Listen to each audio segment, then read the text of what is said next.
¿Cuál es tu mejor historia de terror real, serio? Viví en un departamento antiguo en 2002. El lugar fue construido en 1900, así que tenía poco más de 100 años cuando me mudé. La sala y la cocina estaban bien, pero el baño y el dormitorio eran inquietantes, como si siempre sintiera que alguien me observaba, especialmente en el dormitorio si la puerta del closet estaba abierta. Esos sentimientos inquietantes se volvieron moderadamente incómodos con el tiempo, mientras me adaptaba. Me sentía seguro en el dormitorio, pero solo si la puerta estaba con seguro. Una noche estaba profundamente dormido cuando escuché un fuerte golpe en la puerta de mi habitación. Cuando reuní el valor para levantarme de la cama, revisé el departamento y todas las ventanas estaban cerradas y aseguradas desde dentro, la puerta aún tenía la cadena puesta y no había nadie allí. Mencioné el closet en el dormitorio, nunca me gustó entrar ahí, y no me gustaba que la puerta estuviera abierta. Por alguna razón, en mi cabeza escuchaba sonidos como jadeos. Así que por eso, el closet permanecía cerrado. Un mes o más después de haber sido despertado por el golpe en la puerta, estaba profundamente dormido.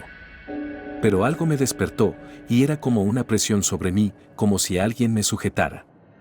La habitación estaba completamente oscura, no podía ver nada, pero sabía que alguien estaba de pie sobre mí.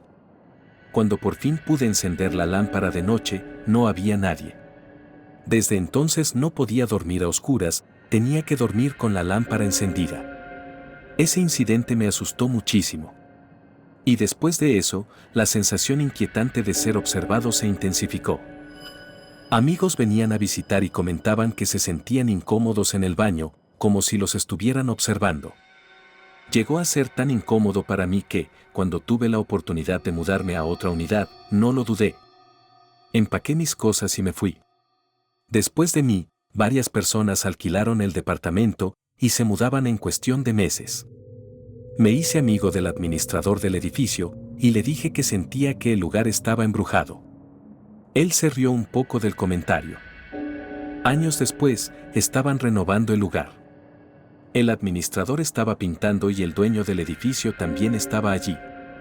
Fui a ver el departamento y se veía más bonito, ya no se sentía tan tenebroso. Me puse a hablar con el dueño y en el transcurso de la conversación simplemente suelta que un exinquilino se había suicidado en el closet, ahorcándose. También mencionó que el diseñador original del edificio vivió en ese departamento y murió allí. No me enojé al escuchar eso, pero me sentí validado, como que lo que viví fue real. Cuando estaba en la universidad, mis amigos y yo nos quedamos sin alcohol. Casi no había tiendas abiertas porque ya era tarde, así que la única opción era caminar como una milla hasta el supermercado 24 horas más cercano.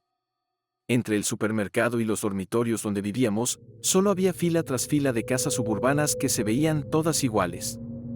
Mientras caminábamos por una de esas calles, pasamos junto a un campo donde había una gran fogata y algunas personas montando a caballo alrededor de ella. Había gente tocando instrumentos musicales y, en general, se escuchaban sonidos de que la estaban pasando bien. Los caballos, la fogata y los faroles repartidos por ahí le daban un aire muy antiguo, como de otra época. Quizás 5 minutos después de haber pasado por ese campo, ya caminando otra vez entre casas, uno de mis amigos comentó lo extraño y fuera de lugar que había sido ese grupo de personas. Mi otro amigo y yo estábamos pensando exactamente lo mismo, así que, por curiosidad, decidimos regresar para averiguar qué estaba pasando exactamente. No había nada allí. No solo no había personas ni caballos, no había ni siquiera un campo, solo más y más casas. Aunque estábamos absolutamente seguros de que íbamos por la calle correcta, ya que simplemente habíamos dado la vuelta, también recorrimos las calles vecinas. No encontramos nada. No estábamos borrachos, aunque habíamos tomado algo, así que no tengo absolutamente ninguna idea de qué fue lo que pasó esa noche. He tenido varios sueños similares al que estoy por contar. He sido espeleólogo en Florida durante unos 13 años, desde que tenía unos 6, y he estado en muchas cuevas. Nunca antes había tenido miedo de entrar en una. Cuando tenía unos 7 u 8 años, comencé a tener este sueño recurrente. Lo tenía al menos 2 veces al año, siempre igual, incluso aunque después de las primeras veces me daba cuenta de que estaba soñando. Me dormía y soñaba que estaba en una cueva y entraba por un pequeño agujero en el suelo. Dentro, veía un pasillo de unos 3 a 5 metros de largo y de entre 60 centímetros a 1,20 metros de alto. Al final, siempre giraba a la izquierda, y siempre había una señal de alto, stop a roja, doblada, como si alguien le hubiera arrancado los 60 centímetros superiores y la hubiera tirado allí. Pero siempre seguía por el pasillo. Doblaba la esquina y pasaba junto a la señal, a pesar del miedo, a pesar de saber muchas veces lo que había ahí. El pasillo empezaba a descender, y rápidamente se abría en una gran cámara vertical con un camino en espiral que bajaba como un sacacorchos. Todo se volvía borroso en ese punto, pero siempre era igual. Veía basura pegada a las paredes. Veía el pozo descendiendo hacia un suelo curvado. Veía cosas indefinidas. Animales, personas o algo más, en el fondo. Y veía a mi familia, cada uno con una de esas cosas, siendo torturados y asesinados. Cada vez. Y yo nunca podía hacer nada. Después de ver eso, me quedaba paralizado unos segundos, hasta que sentía, más que ver, que todo se giraba a mirarme. Y me despertaba. No como en un sueño normal en el que poco a poco recobras la conciencia, ni como en una pesadilla en la que te despiertas de golpe por el miedo. Era como si algo me empujara fuera del sueño. Como si no debiera estar ahí. Tuve ese sueño varias veces al año hasta que cumplí 15. Le conté a un amigo sobre él antes de que ocurriera lo siguiente. Mi padre decidió llevarnos a unas cuevas en las que nunca habíamos estado. Una de ellas era Dog Trap. Probablemente se llama así porque alguien arrojó su perro allí o un coyote cayó por accidente, y después encontraron el cuerpo.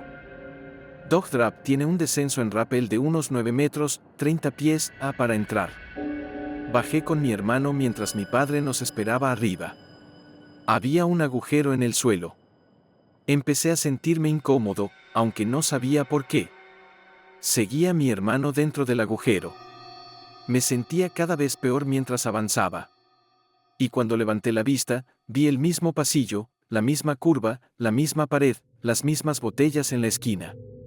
Y de inmediato me invadió una sensación abrumadora de náusea, miedo, como si me observaran, y todo dentro de mí gritaba que saliera de ahí. Me paralicé y debí hacer algún ruido, porque mi hermano se dio vuelta y me preguntó qué pasaba. Como pude, dije que quería irme ya, y salí trepando tan rápido como pude, seguido inmediatamente por él. Recogimos todo y nos fuimos. Nunca volvimos, y nunca volveré. No le conté a nadie lo que realmente pasó, solo dije que no me sentía bien, y ellos lo olvidaron bastante rápido. Lo que realmente me parece espeluznante es que nunca más volví a tener ese sueño. Año tras año lo tenía, sin falta, pero simplemente se detuvo después de eso. Pero todavía lo recuerdo todo. Y todavía siento miedo, casi como un miedo externo, ajeno a mí, cuando pienso en ello. Hace 4 años, vivía en una casa de campo muy grande que había sido convertida en 2 apartamentos. La casa era conocida como el hogar de los chicos, y se utilizaba para alojar a jóvenes con problemas de conducta, pero fue cerrada debido a acusaciones de abuso sexual. En fin, en ese entonces vivía con mi novio y mi hija de 3 años. Mi habitación tenía una gran chimenea que había sido tapada con tablas y pintada. Un día decidí mover mi cama y colocarla contra la chimenea, como si fuera un cabecero. Esa noche, alrededor de la 1 de la madrugada, escuché una vocecita que decía, «Mamá, mamá, mami». Me senté en la cama pero no vi nada, así que me incliné por encima de mi novio tratando de alcanzar a mi hija para subirla a la cama con nosotros. Seguí buscando con la mano mientras seguía oyendo la voz, pero no la sentía. Mi novio se despertó y encendió la lámpara de noche preguntando, «¿Qué demonios estás haciendo?». Le expliqué que Amelia estaba tratando de meterse en la cama y que la estaba buscando.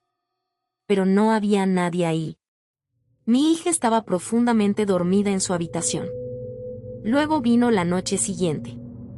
De nuevo, alrededor de la 1 de la madrugada, mi perro empezó a gemir en la puerta, así que mi novio se levantó para sacarlo. ¿Conoces esa sensación en la cama cuando alguien se acuesta a tu lado? Cuando el colchón se hunde y sientes el calor en tu espalda. Sentí eso, así que supuse que mi novio había vuelto a la cama. Me giré y mi novio no estaba. Y en ese instante sentí como el colchón liberaba presión, como si algo que estaba acostado junto a mí se hubiera levantado en ese segundo. Al día siguiente moví la cama al otro lado de la habitación y nunca volví a tener otro incidente en los 2 años que permanecí en esa casa.